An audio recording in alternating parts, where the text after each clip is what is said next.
Alors il y en a peut-être qui n'ont pas levé la main. Donc soit ils ne sont pas concernés par le stress, ils sont super zen, mais en général ils ne sont pas là. Soit, eh bien en fait, ils n'osent pas avouer qu'ils ont du stress. Alors je voudrais vous rassurer, le stress n'est pas une maladie honteuse. Ça n'est pas un défaut et ça n'est pas un aveu de faiblesse non plus. Et c'est ce qu'on va essayer de découvrir aujourd'hui. Chasser son stress, puisque j'utilise beaucoup ce terme-là, et le but aujourd'hui, c'est de vous donner des clés pour devenir vous-même des chasseurs de stress. La chasse au stress, c'est pas chasser le stress de sa vie, c'est pas possible. En fait, c'est changer de vision sur le stress, c'est changer d'attitude face au stress. Et il y a une étude qui a été menée aux États-Unis pendant 8 ans sur environ 30 000 personnes qui a démontré bien, qu'on pouvait se rendre malade et même mourir lorsqu'on avait une pensée négative sur le stress, lorsqu'on pensait que le stress était un danger pour soi. Et donc, je vais vous proposer une petite simulation pour parler des déclencheurs de stress. Alors, c'est une simulation qui a été faite sur des pilotes d'hélicoptères militaires, donc chevronnés, à qui on a demandé de faire ce que je vais vous demander de faire, mais en faisant une manœuvre d'atterrissage. Je n'ai pas d'hélico sous la main, donc on va se faire une partie seulement du test. Il s'agit de réciter l'alphabet à l'envers. Alors on va rajouter une petite pression, on va le dire le plus vite possible. Alors, si vous êtes vraiment mis dans la peau des pilotes d'hélico ou de gens qui allaient vraiment prendre une décharge, qu'est-ce qui s'est passé?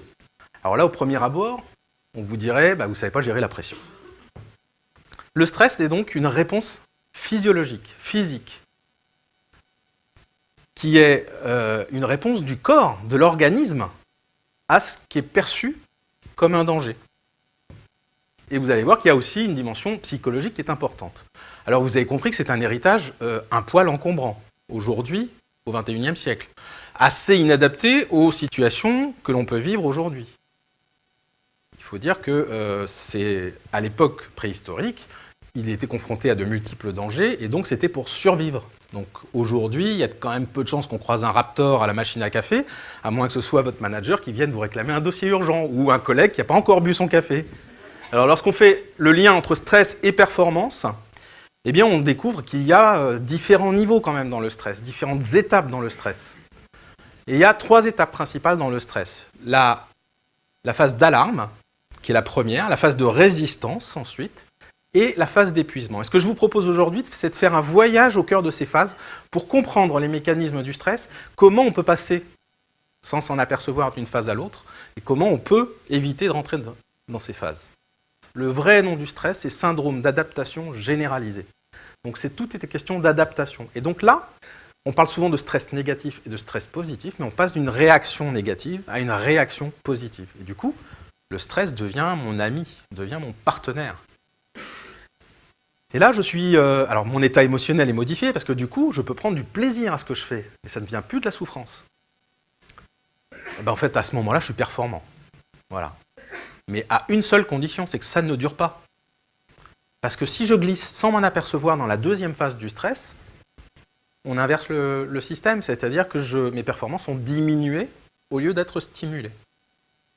On a un pouvoir de super-héros qu'on n'utilise pas assez souvent, qui nous permet de nous détendre instantanément, de relaxer le mental, de nous relâcher au niveau des tensions corporelles, c'est notre respiration. La respiration abdominale. Le stress, en fait, a tendance à bloquer la sensation de liberté respiratoire. On a toujours tendance à être dans une respiration thoracique et du coup, nous mettre dans des formes d'apnée inconsciente.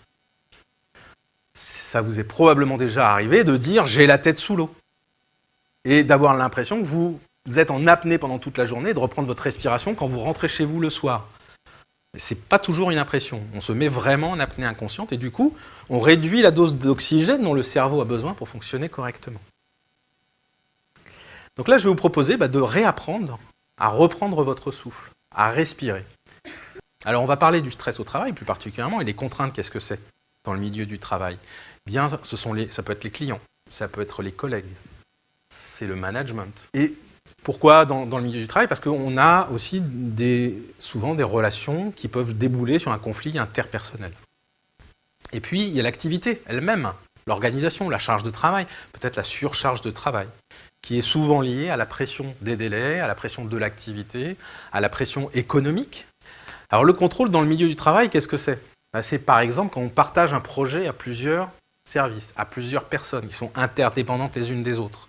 S'il y a un maillon de la chaîne qui pète, ça crée du stress d'avoir une personne qui tombe malade ou un retard dans le projet. Lâcher prise, ça veut dire relativiser en fait. Ça veut dire accepter de laisser tomber les choses. Laisser tomber ses pensées, laisser tomber ses préjugés, laisser tomber ses croyances limitantes. Ne pas pouvoir planifier, ne pas pouvoir anticiper, se projeter dans un avenir plus ou moins lointain, ah oui, ça crée du stress. Et les imprévus, c'est pas ce qui manque. C'est pas ce qui manque dans la vie en général, c'est pas ce qui manque dans une journée. Ça peut commencer à la maison. Je renverse ma tasse de café sur mon costume, j'oublie, je perds mes clés au moment de partir, il y a la grève des bus, quand j'arrive au boulot, l'ordinateur qui plante, la machine à café qui sert que de l'eau, le fameux dossier à rendre en urgence. Catherine, elle vient de croiser son manager dans les bureaux ce matin à 9h et il lui a pas dit bonjour. Il m'a pas dit bonjour. Mais qu'est-ce qui s'est passé? Je suis sûr qu'il me fait la tête, là, il y a un truc qui va pas, là, j'ai dû dire un truc hier, c'est pas possible. Mais qu'est-ce que j'ai pu faire? Je lui ai envoyé un mail. C'est le mail, je suis sûr que c'est le mail. Catherine, typiquement, c'est une fille qui a besoin d'être réassurée en permanence de l'attention qu'on lui porte. C'est une angoissée, c'est clair. Et là, elle va rentrer dans une spirale toxique qui va être alimentée, elle va augmenter son stress toute seule comme une grande. Parce qu'elle va nourrir son stress avec des interprétations, avec des suppositions. Elle se fait son film. Et elle va même réussir à trouver la raison pour laquelle son boss lui a pas dit bonjour, alors que justement, c'était le vélociraptor qui n'avait pas pris de café. Pourquoi? Parce qu'à partir du moment où un changement bouleverse les habitudes d'une personne, qu'elle est fragile, qu'elle est fragilisée, eh bien, on va créer de la souffrance sans s'en apercevoir. Et donc, il y a un travail, il y a un accompagnement avec de la pensée positive. Et la pensée positive, par exemple, c'est quand on travaille avec des sportifs en préparation mentale, on leur fait visualiser de manière positive le podium, la médaille autour du cou, les applaudissements de la foule, mais absolument pas, dans un premier temps, l'épreuve ou la préparation de l'épreuve. Donc, partez du principe que ce qui est passé est révolu, vous n'avez plus la main dessus, donc ça ne sert à rien de se bloquer. Partez du principe que ce qui est à venir est de l'imaginaire et que ce n'est pas la réalité. Ça ramène à une chose essentielle qui est la base de la gestion du stress, qui est la base de la pleine conscience, dont on va parler Christophe André demain, de la sophrologie, de plein de techniques anti-stress. C'est vivre l'instant présent, se connecter à l'instant présent. Ce qui veut dire, en l'occurrence, se focaliser sur une seule chose à la fois, se focaliser sur ce qu'on fait au moment où on le fait. Parce qu'il faut dire quand même qu'on est passé fortement en mode multitâche. L'accélération des flux de communication, la multiplication des outils technologiques, les tablettes, les portables, les smartphones font qu'on est constamment sursollicité, qu'on mène plusieurs actions en même temps. Et surtout, là, le pire, c'est que notre cerveau est constamment en train d'anticiper l'action suivante. Il est constamment en surchauffe. Alors, qu'est-ce qui se passe? Le soir, en rentrant à la maison, je suis sur ma télé et puis je joue à Candy Crush en même temps. Ou je reçois un mail au bureau et puis en même temps, je reçois un coup de fil. Alors là, il ne faut pas vous faire d'illusions. Hein. Si vous êtes en état de stress dépassé, vous risquez la bourde. Retrouvez ce plaisir de manger, retrouvez aussi le fait que déjeuner, c'est un moment de récupération d'énergie et de récupération mentale.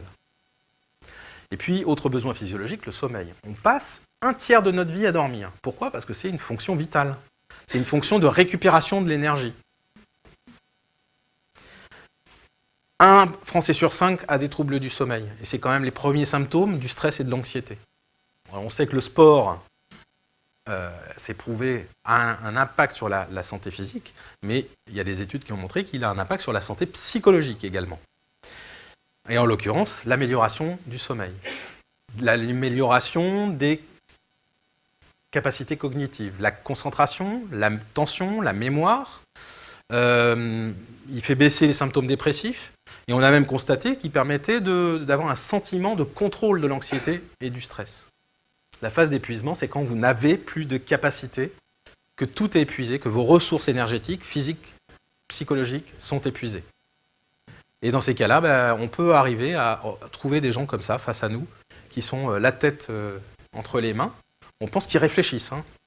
Mais non, en fait, dedans, il n'y a plus de jus, il n'y a plus de carburant. C'est le vide total. Pourquoi ? Parce que ces personnes-là ont été sursollicitées. La courbe de résistance, de tolérance du stress a été sollicitée, eh bien on arrive dans la zone rouge. Et là, la goutte d'eau eh bien, se transforme en tsunami.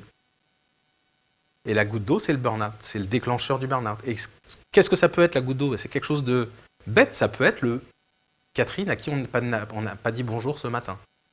Ça peut être une réflexion mal interprétée, parce que c'est affaire d'interprétation encore. Et puis ça peut être aussi un échec mal vécu. Et là, boum, c'est le burn-out. Le burn-out, qu'est-ce que c'est ? Vous êtes KO. Et puis à l'intérieur, c'est le chaos. Et il y a un écart énorme entre ce qui est vu de l'extérieur et ce qui est vu de l'intérieur, ce qui est vécu de l'intérieur. Si vous voulez, c'est un peu comme un immeuble qui a brûlé, mais il reste la façade. Elle est noircie, mais elle est debout. Pourquoi ? Parce qu'il faut comprendre que les personnes, les profils à risque de burn-out, sont donc des addicts au travail, sont des perfectionnistes, sont des gens qui disent oui à tout, sont des gens qui sont super motivés, super impliqués dans leur boîte, qui vont faire passer leur travail avant leur santé, et même avant leur famille.